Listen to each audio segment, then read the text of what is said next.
Hello everybody, welcome back to the channel. My name is Repeater On, and today we're going to be doing another Deep Rock Galactic build guide. This is for the burst pistol, and we're going to be going over the overclocks for it. If you guys don't have the overclocks and you would still like to see builds for the burst pistol or any of these weapons, there will be a link up above as well as down in the description that will take you off to my build guides for all the weapons without the overclocks. So let's begin with this one, and we're going to start out with the clean overclocks like always. Starting out with composite casings. This gives us more maximum ammo and more rate of fire.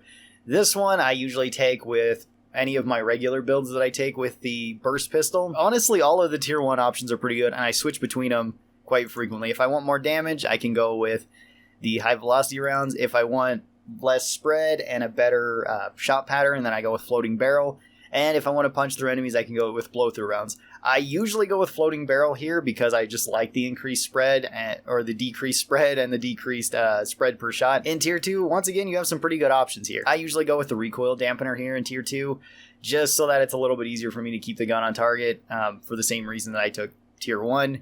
In Tier 3, you can go with the larger magazine, or you can go with more damage. This one's your call. I usually like the larger magazine. In Tier 4, I usually go with hollow point rounds, just so that I can have more damage when I hit a weak spot, although taking something like expanded ammo bags is pretty nice with this too. You get even more ammunition. Even the hardened rounds is not bad here. And then in Tier 5, I usually go with the stun burst, just because I find it to be a little bit more useful against most enemies than having the longer burst.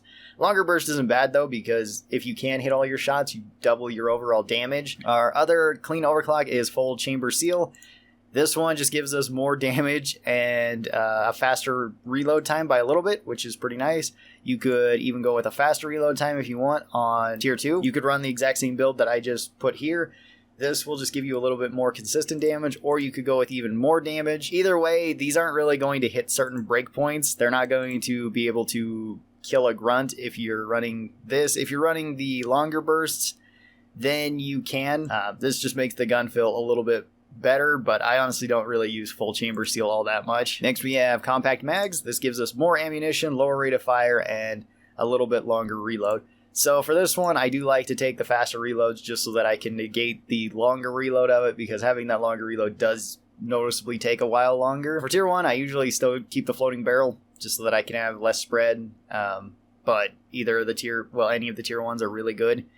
In Tier 3, I usually go with a larger magazine again. I don't really need the extra damage, but the extra magazine is kind of nice for all this extra ammo. I once again go with the hollow point rounds. You can go with expanded ammo bags here, and that is rather fun because then you have a really large extra ammo supply, and every time you get a resupply, you're getting a ton of extra rounds from it, which is really nice. But I usually go with the hollow point rounds because I don't find it as necessary, and then I still usually go with the stun on Tier 5. Alternatively, on Tier 2, you could go with the disabled safety to make up for that rate of fire if you find it really noticeable that the rate of fire is brought down quite a bit, but I would rather have the faster reloads than the higher rate of fire. That's just me personally though. Next we have the experimental rounds. This increases our base damage by quite a bit, by 9, but we get a smaller magazine capacity and less overall ammo. For this one, you can actually start building towards breakpoints, because if you take both these damage ones, you hit 108, which is exactly enough damage to one shot. Well, I guess it's not one shot, one burst a grunt. I think if you hit them anywhere in the body, at least a regular grunt, not slashers and guards, but regular grunts, you should be able to one burst in the body on any difficulty with this particular setup. If you hit them in the face though, you're actually doing more damage than that. So if you took something like hollow point rounds, this wouldn't really be necessary because you'd still be hitting the breakpoints. Even I think without these, you should still be hitting the breakpoints because this is an extra 40% more damage. So you can still one burst a grunt just with this alone. Now this depends on which way you want to build this. You can either go with this and make up for your decreased capacity by going with the higher capacity on Tier 3, and then going with something like recoil dampener or faster reloads, or really any of these in Tier 2 are fine. Same within Tier 3, you could go with floating barrel. So if you want to build like this, and then you can still just one burst a grunt the same way, or you could go with something like this if you want to make up for the extra ammunition, in which case maybe take the faster reloads and then take something like the stun. This way you can also one burst a grunt, but this is more forgiving because you can one burst them in the body, and you make up for the lack of ammunition with the expanded ammo bags. These are usually the two ways that I run experimental rounds, and I found that both work pretty well. I would say this build I'm a little bit more inclined to take just because it's a little bit simpler. And now moving on to the unstable overclocks, which honestly I haven't used electro minelets all that much. So the way that I usually use them is pretty much making this gun a status affecting build and trying to make up for the electro mindlets overall, because that's the way that I use it. I don't know if that's really the best way to use it, because I know the electro mindlets can do really well against a lot of enemies. Going with blow through rounds does really help with this, and that's usually what I've taken. It's usually what people have told me is a really strong build for this, because you can punch through enemies and then have the electro mindlets go off, dealing damage to them. I usually go with the faster reloads here just so that I can reload more often. I go with the larger magazines just so that I can make up for my magazine size. More ammunition because I'm using this more as a status effect build, although I've heard that armor breaking is pretty good with it, and I would imagine hollow points would also be pretty good with it. And then usually going with a stun with it so I can stun enemies more effectively, and then they can then take damage over time from the electro mindlets hitting them from below. This is usually how I use the electro mindlets gun. Like I said, this is probably the overclock that I have the least amount of time playing with the burst pistol. So this one I am the most hesitant about recommending to anybody, because I know the least amount about it and I've used it only a handful of times since I've gotten it. Our next unstable overclocked is micro flechettes. This one's pretty cool. This one lowers your overall damage by a lot, by 11, but you double the amount of ammo, you pretty much double your magazine size, a little bit more than double, you have the amount of spread, and you have the amount of recoil for your gun.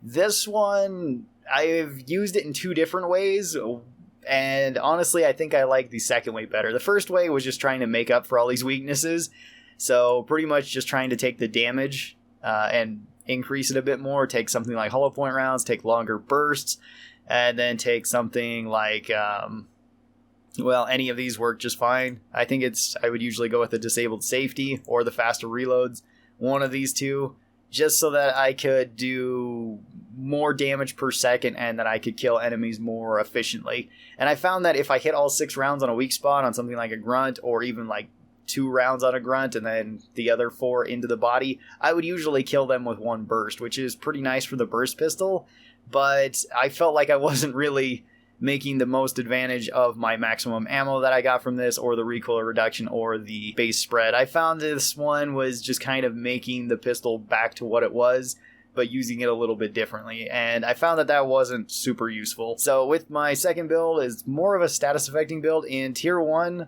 I usually go with high velocity rounds or blow through rounds. It depends.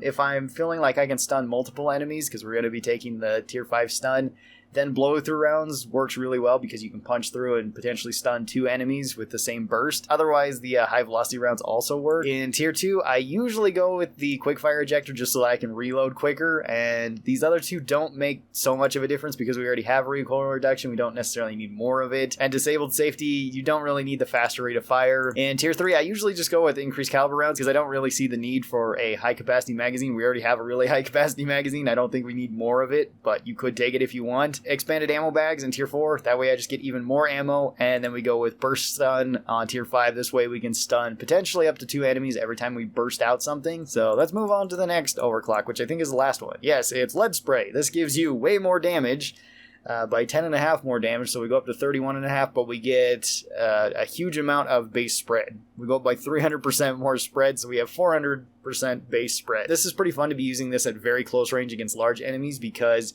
you can kill them very effectively. In tier 1, we can either go with more direct damage, which can be fun, or we can go with the floating barrel, which makes it so we reduce our spread. Now this one, I used to use it quite a bit, but I found that just going with even more damage helped me out a bit more because I'm really only using this weapon at close to medium range. I'm not trying to use it at long range. The burst pistol isn't way great at long range anyway. In tier 2, I still usually keep the quickfire ejector just so that I can reload a bit quicker and keep using these bursts up. In tier 3, I usually go with even more direct damage, so that way we're hitting 40 damage per bullet, and we're firing out 3 bullets, which can do tons of damage. In tier 4, honestly, any of these are good. I think I usually go with expanded ammo bags in this way, because I can't always guarantee that I'm hitting the weak spot with hollow point bullets at any sort of range. It does work if you get right up next to something like a Praetorian and just keep shooting it. You will kill it incredibly fast. And if you want to do it just for that, or if you are feeling a bit lucky with something like the Dreadnought, you can do it that way too, especially if you're inside your shield, then you can do it pretty easily. But I usually find the larger ammo bags to be a little bit better because I get more overall damage out of the gun that way in most situations. And then in Tier 5, I switch between either Burst Stun or the Longer Burst. Longer Burst if you want to do even more damage to single targets. This makes it real overkill for shooting anything like grunts, but it does make it pretty good for fighting things like Praetorians or Dreadnoughts or Oppressors. So if you want to use it only for that, I would say take the Longer Burst. If you want to use it for everything, probably take the Burst Stun. So these are my builds for the Burst Fire Gun. Hopefully this helped you out. Hopefully you enjoyed it. If you did and you're new here, be sure that you get subscribed. That way you get notifications whenever I post these videos. Thank you guys so very much for watching them. I really do appreciate it. And special thanks to all of the supporters of the channel. You guys are awesome. If you would like your name on this list, be sure that you join as a member over here on YouTube or join the Patreon. Be sure that you check out the links in the description either to the Patreon or to the membership program. If you'd like to see my other Deep Rock Galactic videos, check over here on this playlist right here. This goes over builds, guides, tier lists, everything like that I've made on Deep Rock. Thanks, and I will talk to you guys next time. Bye!